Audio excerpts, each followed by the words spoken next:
પુરુષ 600 રૂપિયા કમાય છે તો એક પુરુષ કેટલા રૂપિયા કમાય? એક પુરુષ 200 રૂપિયા કમાય કે નહીં? આગળ 4 સ્ત્રીઓ 600 રૂપિયા કમાય છે તો એક સ્ત્રી કેટલા કમાય? 600 ભાગ્યા 4 150 રૂપિયા. આટલી તો તમને ખબર પડે. બસ પતી ગયું. હવે આગળ જઈશું. 4 પુરુષ અને 8 સ્ત્રીની કુલ કમાણી કેટલી થાય? પુરુષ 4 છે એટલે 200 ગુણ્યા 4 800 રૂપિયા થાય અને સ્ત્રીઓ કેટલી છે? 8.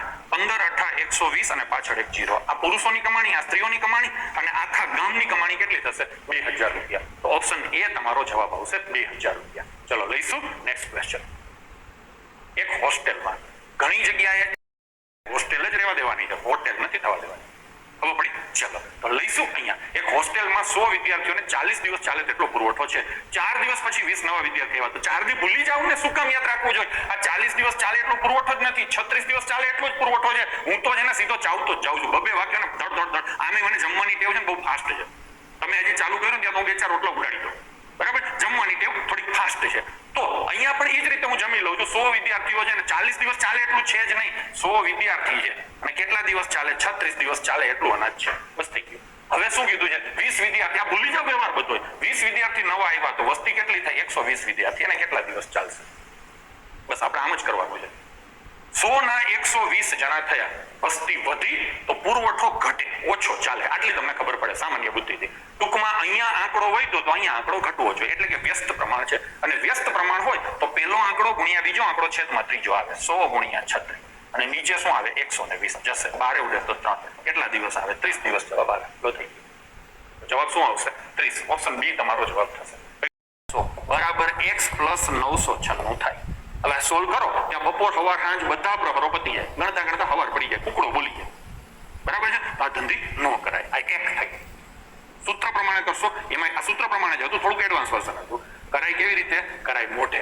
જુઓ ભાઈ, 7.5% પ્રથમ વર્ષનું વ્યાજ, 7.5% બીજા વર્ષનું વ્યાજ. આ સાદું વ્યાજ થયું. સાદા વ્યાજમાં મસાલા વાળું વ્યાજ ઉમેરવું હોય તો આ બેનો ગુણાકાર કરી અને ભાગ્યા 100 કરાય. હવે આ બેનો ગુણાકાર તમને અઘરો પડે, મને તો 75 નો વર્ગ સીધો 56 પછી યાદ આવે. જવા દઈએ, આપણે કઈ નથી કરવું. સીધો ગુણાકાર 7 અને 7 નો ગુણાકાર કરો તો 49 થાય. 49 ભાગ્યા 100 એટલે 0.49 એટલે 0.50 થાય. આનાથી થોડુંક વધારે થાય કેમ કે હજી મેં આ 0.5 ને ધ્યાનમાં નથી લીધા, મેં ખાલી હાથ ને લીધા છે. બરાબર છે? તો હાડા કેટલા થશે? 15 અને અડધો ટકો બીજો એટલે કે 15.5% જેવું એક્ઝેક્ટ નથી હો, જેવું ચક્રવૃદ્ધિ વ્યાજ થાય. બસ થઈ ગયું. 15.5% બરાબર આ ચક્રવૃદ્ધિ વ્યાજ છે ને, બરાબર 996 રૂપિયા. તો 100% એટલે કે મુદ્દલ બરાબર કેટલા? બસ થઈ ગયું. હવે તો કે 100 ગુણ્યા 996 અને ભાગ્યા 15.5. ગામ આખું પાછું આમાંય ગોથા થાય. સાહેબ છેદ કેમ ઉડાડશો? તો કે હું ઉડાડું, જોજો. 100 ગુણ્યા 996 આના કરો ડબલ 31 તો ઉપર 2 કરી દો. લો થઈ. હવે તો કે 31 તેરી 93 કેટલી શેષ વધે? 6 66. 31 દુ 65. બસ થઈ ગયું. મોટું એપ્રોક્સિમેટલી એક્ઝેક્ટ ના કરાય. 32 દુ 64 ગુણ્યા 100 6400 ની આજુબાજુનો જવાબ આવે. 6400 ની આજુબાજુનો તો જવાબ છે 6400. ચલો થઈ ગયું કે નહીં? તો જવાબ આવશે 6400. ખૂબ સરસ ક્વેશ્ચન છે, અઘરો છે. મેં કીધું ને કે આજનું પેપર છે ને પ્રોપર કોમ્બિનેશન છે. સહેલા અને અઘરા જે તમારી એક્ઝામમાં હોય છે. મારો અનુભવ તમને કહું, તમે હેડ ક્લર્કના પેપર જુઓ, એટીડીઓ ના જુઓ, સિનિયર ક્લર્કના જુઓ, પહેલા લેવાયેલી કોઈ પણ પરીક્ષાના પેપર જોશો ને તેમાં આ રીતનું પ્રોપર કોમ્બિનેશન હશે. જેને કાંઈ ન આવડે એ પણ ગણિતના 1-2 દાખલા ગણી શકે એવા પ્રશ્નો હશે અને જેને બધું આવડે ને એ 2-4 દાખલામાં ફીણ આવી જાય એવા હશે. બરાબર છે? ચલો તો લઈશું નેક્સ્ટ. તો આટલા મીટર કપડું મળે બીજી વખત તો કે 400 રૂપિયા છે. ભાવ કેટલો છે? x - 10. તો આટલા મીટર કપડું મળે. આ નવા મીટર છે, આ જૂના મીટર છે અને બેનો તફાવત કેટલા મીટર આવે? 2. હવે આનું તમારે જે કંઈ સાદું રૂપ આપવું હોય ને ક્વાડ્રિકલ ઇક્વેશન, દ્વિઘાત સમીકરણ બનાવીને કરી લેજો, થઈ જાય. બરાબર છે? તો એક તો આ રીતે થાય. આ ધંધી કોઈ દી ન કરે. આ રીતે કરે ને પરીક્ષામાં પાસ ન થાય. હોશિયારી સાબિત કરી દેશે પણ પરીક્ષામાં પાસ ન થાય. તો કે કઈ રીતે કરાય? તો કે કોમન સેન્સ થી. તમને એટલી તો ખબર પડે ને કે તમારા ખિસ્સામાં જેટલા રૂપિયા હોય એના તમે મીટરમાં હિસાબ કરવા જાઓ ને કે કેટલા મીટર કપડું આવશે, બધું ભાગી શકાય એવું આવે. ભાવ હંમેશા એવો જ હોય કે કુલ રૂપિયાને ભાગી શકે. તો 400 ને ભાગી શકે ને એવો જ ભાવ પકડાય. તો 400 ને ભાગી શકે એવો ભાવ 60 નથી. 440 ભાગી શકે, 50 ભાગી શકે, 20 ભાગી શકે. થઈ ગયું કે? તો આ ભાવ થયો. બરાબર છે? હવે આ જૂનો ભાવ થયો. નવો ભાવ 10 રૂપિયા ઓછો હશે. માની લો કે 40 રૂપિયા જૂનો ભાવ છે તો નવો ભાવ શું હોય? 30 રૂપિયા. 10 ઓછો હોય તો 30 થી પાછું ભગાવવું જોઈએ. નો ભગાય એટલે આ નહીં આવે. 50 છે જૂનો ભાવ, નવો ભાવ 40 હોય તો 40 થી ભાગી શકે એટલે આવી શકે. 20 છે જૂનો ભાવ છે તો નવો ભાવ 10 હોય તો આ પણ આવી શકે. ટૂંકમાં બે આવી શકે તો આપણે વારા પરથી લઈશું. મારા ગજવામાં 400 રૂપિયા છે અને ભાવ છે 50 રૂપિયા, તો 8 મીટર કપડું આવશે.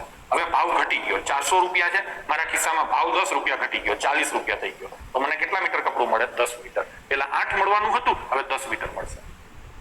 તો સીધે સીધા 2 મીટરનો ફરક પડી ગયો. તો અહીંયા સેટ થઈ ગયું ને, 2 મીટર વધુ મળી ગયું, તો આ જવાબ સાચો છે.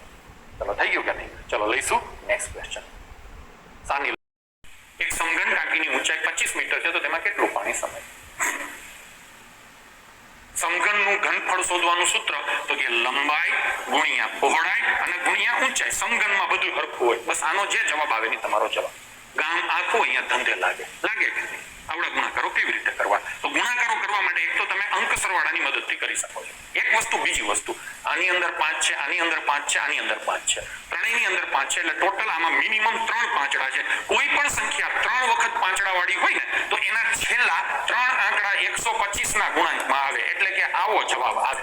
મેં ક્યાંક કીધેલું છે અથવા તો એપ્લિકેશન ઉપર કીધેલું છે કે 125 નો પાડો પાકો કરવો. કયા પાડા પાકા કરવા ને એ પણ પિતાજીએ સ્પેસિફિકલી કીધું છે. તો એમાં મેં કીધેલું છે કે 125 નો પાડો પાકો કરો. ટૂંકમાં ગમે ત્યારે 5 વાળી 3 સંખ્યાઓ હોય એનો ગુણાકાર કરો ને એટલે જવાબમાં છેલ્લા 3 આંકડા આમાંથી જ હોય. હજી એક આંકડો અહીંયા રહી ગયો 875, પછી તો કે 3 0 હોય 18 અને બસ થઈ ગયું.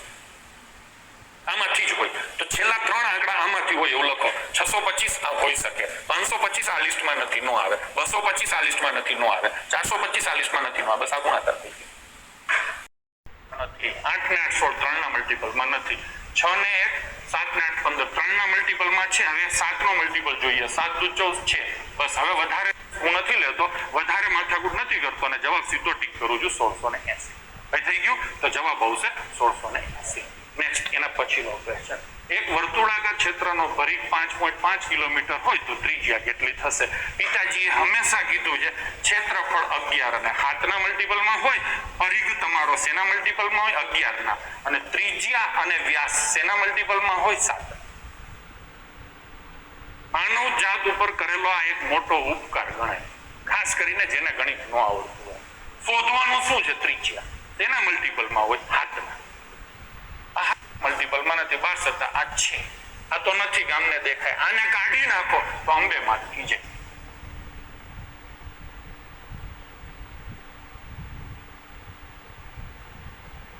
અત્યારે તો લાઈવ સોલ્યુશન નથી કરાવતા, બધી એકેડેમી વાળા કન્ફ્યુઝ છે. કરાવશે નિરાંતે, ઘણી તૈયારી કરતા હોય ને એવું બધું થતું હોય, કઈ વાંધો નહીં. થઈ ગયું ને બાળકો? બરાબર છે. તો આવી રીતે થઈ હવે કાયદેસર શીખવાડવું તો પડશે જ ને, બરાબર ને? યુટ્યુબ હોય તો શું થઈ ગયું? ચલો પરિઘ એટલે પરિઘનું સૂત્ર શું છે? 2πr. ના, ખોટી વાત. પરિઘનું સૂત્ર 2πr હોય ને, ગામકીય ભેંસકી પાઠશાલા સાથે કનેક્ટેડ હોય ને, એ પરિઘનું સૂત્ર શું લખે? એ પરિઘનું સૂત્ર લખે સાહેબ 44/7r. સમજો છો ને? આવી રીતે કરાય. તો r શોધવાનો, પરિઘ અહીંયા આપ્યો છે, કેટલો છે? 5.5 કિલોમીટર. આપણે મીટરમાં વાર્તા કરવાની, એટલે થઈ ગયું કે નહીં? હવે તો કે હવે 11 ઉડે તો 4, આમ અમે પતંગો ચગાવીએ છીએ, 11 ઉડે તો 4 ઉડે તો 125. 125 ગુણ્યા હાથ બરાબર r. 125 નો ઘડિયો કરવાનો આખા ભારત દેશમાં માત્ર ભેંસકી પાઠશાલાએ કીધું. 125 નો ઘડિયો પાકો કરવો એવું વગાડીને માત્ર ભેંસકી પાઠશાલામાં કીધું છે. બીજા કયા ઘડિયા પાકા કરવાના સાહેબ? 44 નો કરવાનો, 22 નો કરવાનો કીધા છે. ક્યાંક જોજો જૂના વિડીયો ફંફોરજો, મળી જશે. તો 125 હતા 875. તો જવાબ આવશે ઓપ્શન સી. એના પછીનો થિયરીનો ક્વેશ્ચન કહી શકાય. એક દિવસમાં તો L બરાબર 289 નું વર્ગમૂળ એટલે 17. ટૂંકમાં સમઘનની બાજુનું માપ 17 હશે. હવે પ્રશ્ન શું પૂછ્યો છે? ઘનફળ કેટલું હશે? તો ઘનફળનું સૂત્ર તમને ખબર છે, L ક્યુબ. L ક્યુબ એટલે 17 ગુણ્યા 17 ગુણ્યા 17. ટૂંકમાં 17 નો ઘન જેને મોઢે યાદ હોય એનો દાખલો સીધો થઈ જાય. અથવા આમાં શોર્ટકટ લેવા હોય તો 7 7 49 9 7 63. છેલ્લે 3 વાળો જવાબ આવે એટલે આ જવાબ આવે. અને પણ આ જવાબ પણ નહીં આવે. જો તમને ખબર હોય 16 નો ઘન, હું અવારનવાર કહું છું 40 96 થાય, તો 17 નો ઘન છે એ આટલો જ વધારે ના થાય, 100 150 જેટલો. સમજી લો. તો એનો મતલબ કે જવાબ આ પણ ન આવે. જવાબ છેલ્લે 3 વાળો આવે પણ આ પણ ન આવે. તો બીજા તો 3 વાળા એકેય નથી, એટલે જવાબ આવશે ઉપરોક્ત પૈકી કોઈ નહીં. જો 17 નો ઘન તમને મોઢે યાદ હોય તો 4913 જવાબ આવે. તો અહીંયા જવાબ આવશે ઉપરોક્ત પૈકી કોઈ નહીં. ચલો લઈશું નેક્સ્ટ ક્વેશ્ચન.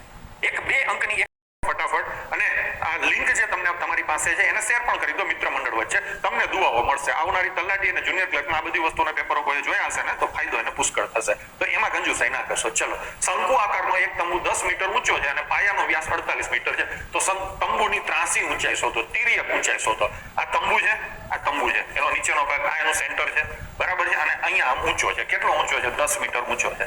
આ વ્યાસ એટલે આખો ભાગ 48 છે, તો આ ભાગ કેટલો થાય? 24 થાય ને. આખો ભાગ 48 હોય તો અડધો ભાગ કેટલો થાય? 24. તમને આ ત્રાસી ઊંચાઈ શોધવાનું પૂછ્યું છે તો ગામ આખાને ખબર પડે છે પાયથાગોરસ આવે. તો આનો વર્ગ વત્તા આનો વર્ગ, 10 નો વર્ગ થાય 100, 24 નો વર્ગ થશે 576, બંનેનો સરવાળો થાય 676 અને એનો વર્ગમૂળ ab² + bc² બરાબર ac². તો 676 નું તમે અંડર રૂટ કાઢો તો 26 આવે. તો થઈ ગયું. તો જવાબ આવશે ઓપ્શન સી. ચલો લઈશું નેક્સ્ટ ક્વેશ્ચન. સમબાજુ ચતુષ્કોણના વિકર્ણોની લંબાઈ 8.5 અને 12 હોય તો તેનું ક્ષેત્રફળ શોધો. સમબાજુ ચતુષ્કોણનું સબાચનું ક્ષેત્રફળ સૂત્ર શું છે? તો કે 1/2 ગુણ્યા વિકર્ણનો ગુણાકાર, વિકર્ણોનો ગુણાકાર. લો થઈ ગયો. બસ ટૂંકમાં કહું ને, ચોથા પાંચમા છઠ્ઠા હાથમાં આઠમા નવમા સુધીનું ગણિત જેને જોયું હોય એને ક્યાંય તકલીફ ન પડે. આ બધું એમાં આપેલું છે. 1/2 વિકર્ણો કયા છે? તો કે એક વિકર્ણ 8.5 છે અને બીજો વિકર્ણ 12 છે. બે ઉડે કેટલા આવે? 6. 8 6 48 ને 3 51. લો થઈ ગયું. 51 સ્ક્વેર સેન્ટીમીટર આવે. તો જવાબ આવશે ઓપ્શન સી, 51 સેન્ટીમીટર સ્ક્વેર. બરાબર છે. ચલો લાઈક કરતા રહો. હા, વિશાલભાઈની વાત માનો. ટણપાવો કેવા? ટણપાવો. ચલો, એક લંબઘન બોક્સનું માપ 6x12x18 સેમી છે. તો બોક્સમાં 6 સેમી બાજુ વાળા કેટલા લંબઘન લંબાઈ? ભાઈ આ 6 મીટર છે, હો, આ 12 મીટર છે, આ 18 સેન્ટીમીટર છે. તો આખું એનું ઘનફળ કેટલું થાય? તો કે 6 મીટર છે તો 600 લખો, 12 મીટર છે તો 1200 લખો અને 18 સેન્ટીમીટર છે તો 18 લખો. લખી નાખ્યું. ઉતાવળ ના થાય. જોજો અહીંયા છોકરાઓ વાંચવામાં આ ભૂલ કરે છે, મીટર અને સેન્ટીમીટર વાંચતા નથી અને એના કારણે સીધું ઠોકમ ઠોક કરે છે અને પછી વાંધા અરજીઓ નાખે છે. બરાબર ને? ચલો થઈ ગયું. હવે 6 સેમી બાજુ વાળા કેટલા સમઘન સમાય? તો કે સમઘનનું ઘનફળ શોધો. થઈ ગયું ને? આ આખા ચોકઠાનું ઘનફળ, આ એક નાના સમઘનનું ઘનફળ, બેયનો છેદ ઉડે એટલા જરૂરી સમઘનોની સંખ્યા. આ સીધે સીધું થઈ ગયું. ચલો થઈ ગયું કે નહીં? 6 ઉડે તો કેટલા આવે? 100. 6 ઉડે તો કેટલા આવે? 200 અને 6 ઉડે કેટલા આવે? 3. તો 2 તેરી 6 અને 4 જીરા આવશે. તો જવાબ આવશે 60,000. ઓપ્શન બી તમારો જવાબ થશે. ભાઈ બરાબર છે. તો સીધે સીધો વિનોદભાઈ ઓપ્શન સી નહીં આવે, ઓપ્શન બી જવાબ આવશે. સર નાનો મોટો અને રૂપાળો કરો. નાનો મોટો અને રૂપાળો તું ઈશ્વર ઘરે કરી લેજે. હા ચલો અહીંયા આપણે આ કરશું. जलपरी अपनी बच्ची को एक टोकरी में रख के પદાવલી બનાવવી હોય તો આને પણ તમારે પૂર્ણ વર્ગ બનાવવો પડે. આંકડાને પણ 6 ને પૂર્ણ વર્ગ બનાવવો હોય તો કેટલાય ગુણવો પડે? 6. તો k જોડે એનો ગુણાકાર થાય એટલે k ની વેલ્યુ 6 હોય તો જ આ 6 36 થાય. થઈ ગયું કે નહીં? તો k નું મૂલ્ય શોધો. અંબે માતકી જાય. સમજાણું હોય તો ઠીક છે, બાકી માતાજી તમારું ભલું કરે. મેં હાવ સસ્તા બતાવી દીધું. એના પછીનો ક્વેશ્ચન, x નો ઘન વત્તા 1 ને x વત્તા 1 વડે ભાગતા ભાગફળ શું મળે? તો કે આના અવયવો પાડો. x નો ઘન વત્તા 1. આખું ગામ અમે નાના હતા ત્યારે ગોકી તાકી ગયા. ચલો શું થાય? તો કે x + 1 થાય. અહીંયા x² - x + 1 થાય અને એને શેનાથી ભાગવાનું છે? x + 1 થી ભાગવાનું. આ ભાગી નાખ્યું તો આ સીધે સીધો જવાબ મળે x² - x + 1. હવે આમાં બીજગણિત કઈ છે જ નહીં, એકદમ બેઝિક વસ્તુઓ છે. બરાબર છે. ચલો લઈશું નેક્સ્ટ ક્વેશ્ચન. સૈયદ યુસુફ બરાબર છે. લાઈક કરો. તણપાવો.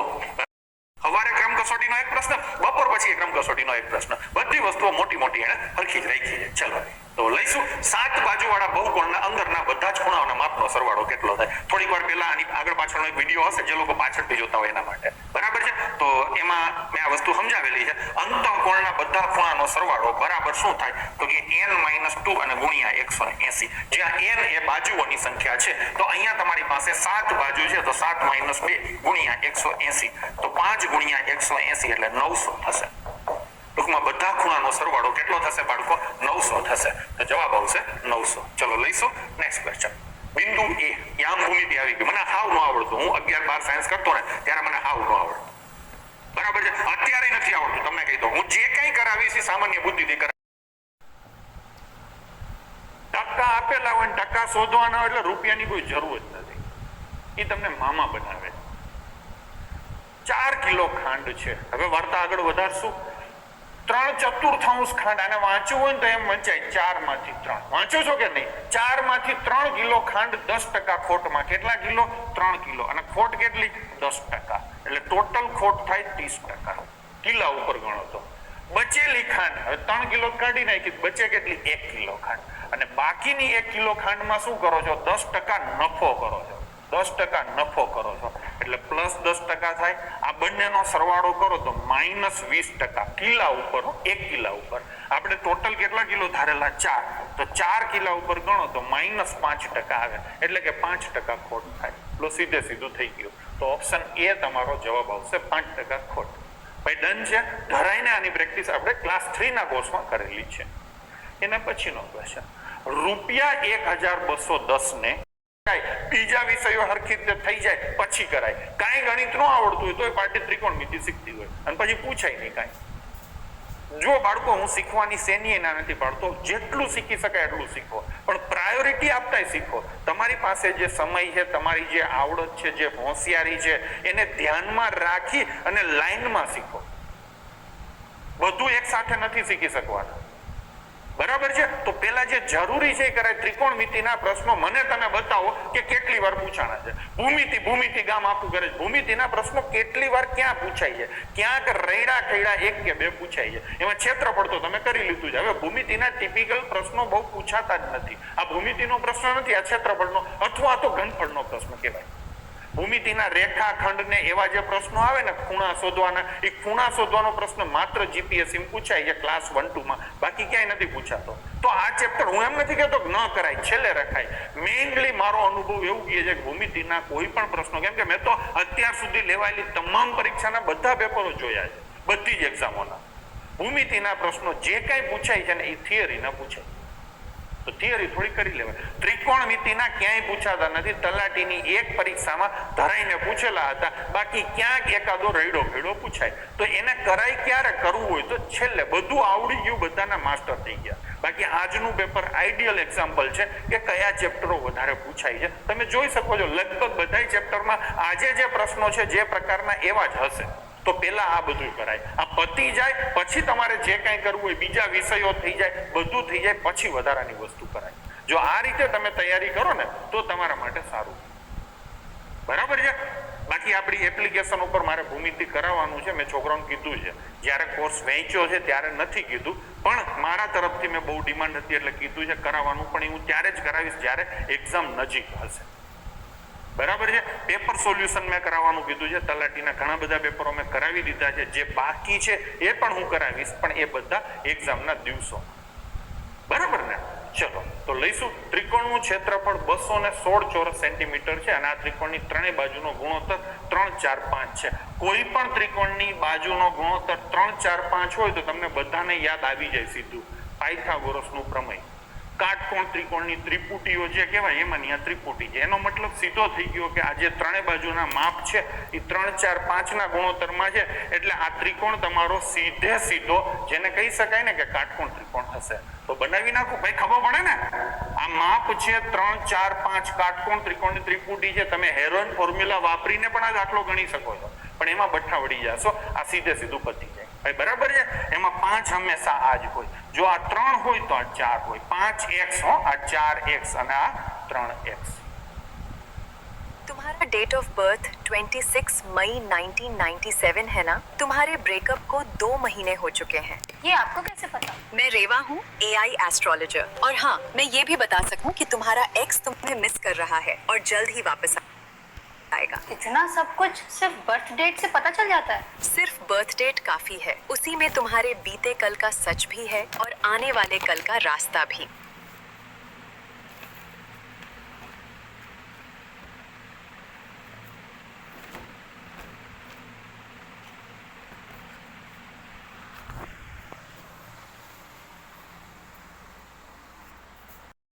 આવશે ઇક્વલ ટુ. અગેન બકુલ પટેલનો અપૂર્ણાંકનો મામાનો નિયમ આવે. શોધવાનો કોણ છે તમારે? બીજો નંબર એટલે y. તો અહીંયા નીચે છેદમાં જો મામાઓ મદદ કરે છે કાયમ.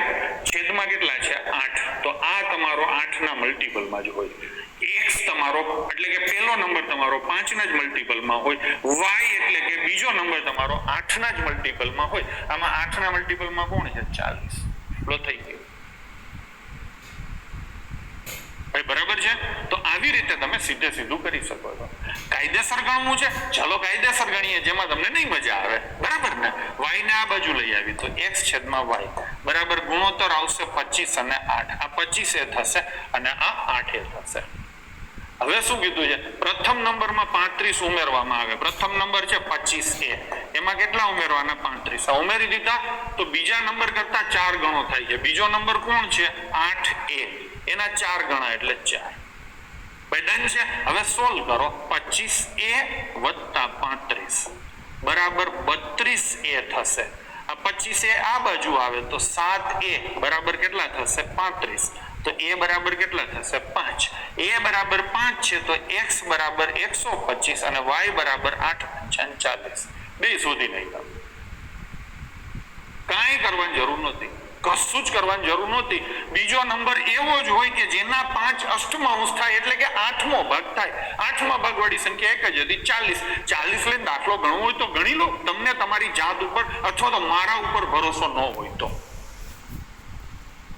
ગણવો છે ચલો આપણે એમ કરીએ ભાઈ સીધી વસ્તુ છે બકુલ પટેલનો અપૂર્ણાંકનો મામાનો નિયમ આપણે વાપરીએ વાપરશું શું નિયમ છે તો કે 8 ના મલ્ટીપલમાં આવશે બીજો નંબર પહેલો નંબર a છે બીજો નંબર b છે આ 8 ના મલ્ટીપલમાં આવશે એટલે 40 આવશે b હવે આના 5 અષ્ટમાંશ કરો અને આના 1 પંચમાંશ કરો બે ઇક્વલ થાય તો a બરાબર કેટલા થાય 1/5 a બરાબર કેટલા થશે 5 એટલે 25 થશે તો a બરાબર કેટલા થાય 125 થાય ટૂંકમાં b 40 હોય તો a 125 હોય ડન છે હવે શું કીધું છે પ્રથમ નંબરમાં 35 ઉમેરો આમાં 35 ઉમેરો 125 માં 35 ઉમેરો કેટલા થાય 160 થશે 160 છે બીજો નંબર જે 40 છે એના કરતા 4 ગણા થઈ જશે અંબે માત કી જાય બરાબર છે તો આવી રીતે તમે સીધું કરી શક્યા હોત ચલો લઈશું નેક્સ્ટ ક્વેશ્ચન લાઈક શેર અને સબસ્ક્રાઇબ સોલંકી વિશાલ